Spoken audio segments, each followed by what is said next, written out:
Want to turn your audio into a digital collectible? Here's how to mint and sell an NFT on Feeturre. In this video, I'll guide you through creating and publishing an audio NFT step by step.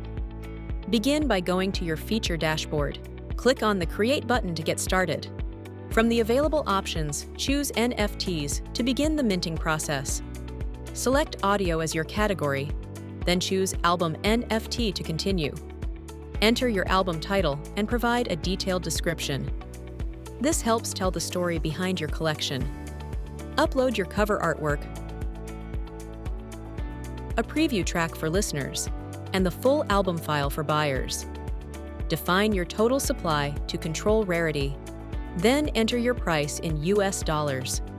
You can also enable options like burnable or transferable if needed. Review all your details carefully. Then click on Mint NFT and confirm the action. Once the upload process is complete, your NFT will be officially minted and available on the marketplace. That's how you can mint and sell your audio NFTs on Feeturre.